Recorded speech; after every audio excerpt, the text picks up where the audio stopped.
नमस्कार मित्रांनो, आपल्याला टेन्शन देणाऱ्या लोकांच्या शांत राहून धडा कसा शिकवायचा जाणून घेऊया 10 उपाय. तुम्ही कधी अशा व्यक्तीला भेटला आहात का, जो सतत तुम्हाला डिवचतो, कधी तुमच्या चुका काढतो, कधी पब्लिकमध्ये अपमान करतो, असंच काहीतरी करून तुमचं धैर्य खचवतो आणि मग तुमचं मन म्हणतं बॅग घे आणि रिझाईन कर आणि या नरकातून बाहेर पड. पण थांबा, या लोकांचा बदला शांतपणे घ्यायचा असेल तर शहाणपणाने विचार करा. शांत राहणं म्हणजेच कमकुवत असणं नाही, तर शक्तिशाली आहे. मित्रांनो, या व्हिडिओमध्ये आपण असे काही 10 लक्षणं पाहूया ज्यामुळे तुम्हाला समजून जाईल. या व्हिडिओमध्ये मी एक उपाय सांगितला आहे जो फक्त मोठ्या लोकांनाच माहीत आहे. मित्रांनो, जे लोक तुम्हाला टेन्शन देतात, तुमचं मनोधैर्य तोडतात, ते फक्त एवढ्याच गोष्टीसाठी झगडत असतात. तुम्हाला थांबवण्यासाठी ते तुमच्या स्वप्नांवर प्रश्नचिन्ह टाकतील, तुमच्या क्षमतेवर शंका घेतील आणि तुमचं मन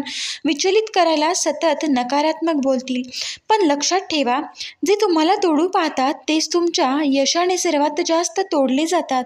तुमचं काम, प्रयत्न, शिस्त, चिकाटी हेच शस्त्र आहे. कल्पना करा, एखादा गरुड आकाशात झेप घेतोय आणि खालचं कावळ्याचं टोळकं त्यांच्यावरती कुरघोडी करतंय. अशा वेळी गरुड काय करेल? तो कधीच खाली येऊन त्यांना उत्तर देणार नाही, तर आकाशात आणखी उंच भरारी घेईल. तसंच तुमचंही असावं. टेन्शन देणाऱ्या लोकांकडे दुर्लक्ष करा आणि स्वतःला यशाच्या शिखरावर घेऊन जा. तुमचं उंच जाणं त्यांना खाली राहण्याचं कारण बनेल. नंबर 2, शांत राहून शॉक द्या. कधी उत्तर न देणे हेच सगळ्यात तीव्र आणि प्रभावी असतं. जेव्हा कोणी तुम्हाला जाणीवपूर्वक चिडवतं, टोचतं आणि तुमचं संतुलन ढासळवण्याचा प्रयत्न करतंय, तेव्हा त्यांना वाटतं की तुम्ही काहीतरी प्रतिक्रिया द्याल, वाद घालाल आणि त्यांच्या जाळ्यात अडकून पडाल. पण जर तुम्ही तसं न करता पूर्णपणे शांत राहिलात, हसून दुर्लक्ष केलं आणि आपल्या मार्गावर चालत राहिलात, तर ते अक्षरशः हादरतात. मराठीमध्ये एक म्हण आहे, गाढवावर नाराज होऊन सिंह ओरडत नाही, कारण सिंहाला माहीत असतं की त्याची ताकद ओरडण्यात नाही, तर शांततेत आणि एकाग्रतेत आहे. त्याला गाढव काय करतं याने काहीही फरक पडत नाही, कारण त्याचं लक्ष वेगळंच असतं. तसंच तुमचंही असावं. जे लोक तुमच्यावर टीका करतात, तुम्हाला दुखवतात, त्यांच्यासाठी वेळ खर्च न करता स्वतःच्या ध्येयावर लक्ष केंद्रित करा. नंबर 3, स्वतःचं मूल्य समजून घ्या. टेन्शन देणारे लोक तेव्हाच प्रभावित करतात जेव्हा तुम्ही त्यांना तुमच्या मनात जागा देता. तुमच्या मनात जर त्यांचं म्हणणं आणि त्यांनी केलेल्या टीका किंवा त्यांचं वागणं महत्त्वाचं वाटू लागलं, तर हळूहळू तुमचं आत्मभान, आत्मविश्वास आणि निर्णय शक्ती खाऊ लागतात. पण एकदा का तुम्हाला त्याची स्वतःची खात्री समजली की दुसऱ्याच्या बोलण्याचं मोल आपोआप कमी होतं. सोनं जर चुकवून चिखलात पडलं तर त्याची किंमत कमी होत नाही, जोपर्यंत तुम्ही स्वतःला कमी लेखत नाही. मित्रांनो, नंबर 4, कृतीतून उत्तर द्या, शब्दातून नाही. एखादा सहकारी तुमचं योगदान कमी लेखतोय, तुमच्या कल्पनांना वेडं ठरवतोय किंवा तुमच्या मागे निंदा करतोय, तेव्हा अनेकदा पहिली प्रतिक्रिया असते त्याला चपखल उत्तर द्यावंच लागतं. पण खऱ्या खेळाडूचं उत्तर वादात नाही, तर कामगिरीत असतं. कृतीतून दिलेलं हे उत्तर कायम लक्षात राहतं, शब्द विसरले जातात. मित्रांनो, समजा तुमचा सहकारी तुमच्या प्रस्तावाला मीटिंगमध्ये हसून उडवतो. तुम्ही त्यावर काहीही प्रतिक्रिया न देता सुट्टीच्या वेळात मेहनत घेता, रिसर्च करता, तुमचं प्रेझेंटेशन तयार करता आणि पुढच्या वेळेस सगळ्यांसमोर प्रभावी सादर करता. तेव्हा त्या माणसाला बोलायला जागाच शिल्लक राहत नाही. तेव्हा शब्दातून वाद वाढतो आणि कृतीतून आपली लायकी सिद्ध होते. पण एक वेळ अशी येते की ज्यांना तुमच्यावर शंका घेतली तेच लोक तुमचं तोंड भरून कौतुक करू लागतात. Number 5, social media distancing.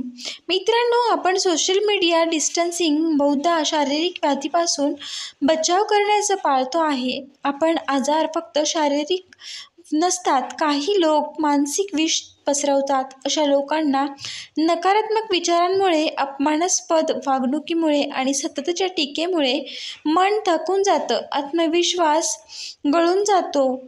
म्हणूनच टॉक्सिक लोकांपासून मानसिक अंतर ठेवा. हीच खरी संपत्ती आहे, मानसिक स्वच्छता. मित्रांनो, आपल्या आयुष्यात आपल्याला शांतता हवी असेल तर विषारी लोकांपासून नेहमी अंतर ठेवावं लागतं.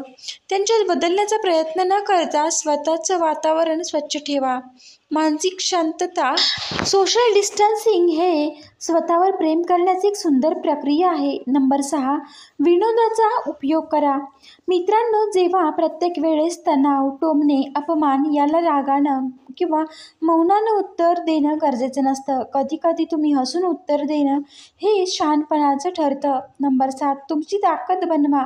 आत्मसंयम. आणि जेव्हा टेन्शन देणाऱ्या लोकांना असं वाटतं की तुम्हाला वागायला, भांडायला आणि तुम्हाला भांडण करायला पण जर संयम ठेवलात तर तुम्हाला हळूहळू भांडणात रस उरणार नाही. तुम्ही जर शांत राहिलात तर संयम ठेवलात तर कारस्थानी लोकांचा संपूर्ण प्लॅन फसतो. सहन करणं म्हणजेच कमजोरी नाही, हीच ती वेळ आहे जिथं खऱ्या ताकदीची परीक्षा होते. वादात उडी घेणं सोपं असतं, पण शांत राहून पुढे जाणं हे खरं धोक्याचं हेच एका योद्धाचं लक्षण असतं. मित्रांनो, आपलं मन कोणी अस्वस्थ करू शकत नाही जोपर्यंत आपण त्यांना परवानगी देत नाही. नंबर 8, योग्य वेळी समर्पक उत्तर द्या. मित्रांनो, जेव्हा तुम्हाला जाहीरपणे कोणी कमी लेखतो तेव्हा भावनिक होऊन उत्तर देणं मूर्खपणा ठरू शकतं. पण तुम्ही जर योग्य वेळ, योग्य मंच आणि योग्य शब्दांची निवड केली तर ते उत्तर फक्त प्रभावी नाही तर स्मरणीय ठरतं. एका मीटिंगमध्ये तुम्ही काहीतरी सुचवलं आणि दुसऱ्याने उपहास केला. तुम्ही लगेच प्रतिक्रिया न देता काही दिवस स्वतःच्या कामामध्ये सुधारणा केली आणि पुढील प्रेझेंटेशनमध्ये जेव्हा तुमचं काम सर्वांचंच उपयोगी पडलं तेव्हा तुम्ही शांतपणे म्हणाले, हीच आयडिया मी मागच्या वेळेस सुचवली होती. फक्त इतकं म्हणणं पुरेसं ठरतं. तुमचंच उत्तर एवढं प्रभावी असावं की समोरच्याला पुढील वेळेस बोलण्याआधी 100 वेळा विचार करावा लागेल. नंबर 9, स्वतःमध्ये गुंतवा, दुसऱ्यामध्ये नाही. टेन्शन देणारे लोक तुमचं लक्ष विचलित करू पाहतात. ते तुमचा फोकस बाहेरच्या गोष्टींमध्ये आणि अडकवतात. पण तुम्ही जर त्यांच्यावर लक्ष न देता स्वतःच्या ग्रोथवर काम केलं तर त्यांचं अस्तित्व फिकं वाटायला लागतं. मित्रांनो, एखाद्या व्यक्तीने तुम्हाला वारंवार डिवचलं पण तुम्ही त्याला प्रत्युत्तर देण्याऐवजी रोज थोडा वेळ वाचन, योगा आणि कामासाठी दिला तर 6 महिन्यात तुमची पर्सनॅलिटी बदलेल. आता तो व्यक्ती त्याला जागा आहे आणि तुम्ही त्याच्या पलीकडे गेला आहात. नंबर 10, वेळच दाखवेल तुमचं मूल्य. कधी कधी काहीच बोलायचं नसतं, फक्त वेळेला बोलू द्यायचं. जो आज तुमच्यावर हसतोय तो उद्या तुमचं उदाहरण देईल.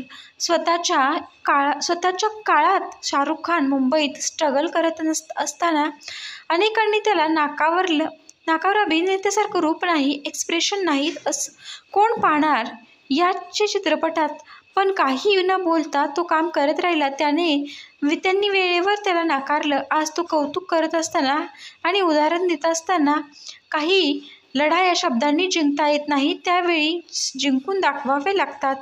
जे आज तुमच्यावर हसतात, उपहार ते करतात, तेच उद्या तुमचं कौतुक करतील. मित्रांनो, लक्षात ठेवा, माणूस कधीच शब्दांनी मोठा होत नाही तर त्याला कृतीतून महान बनतो. दररोज सकारात्मक विचारांसह आपण भेटत असतो. तर मित्रांनो, तुम्हाला हा व्हिडिओ आवडला असेल तर लाईक करा, शेअर करा आणि चॅनलला सबस्क्राईब करायला मात्र विसरू नका. व्हिडिओ पूर्ण पाहिल्याबद्दल तुम्हा सर्वांचे मनापासून धन्यवाद.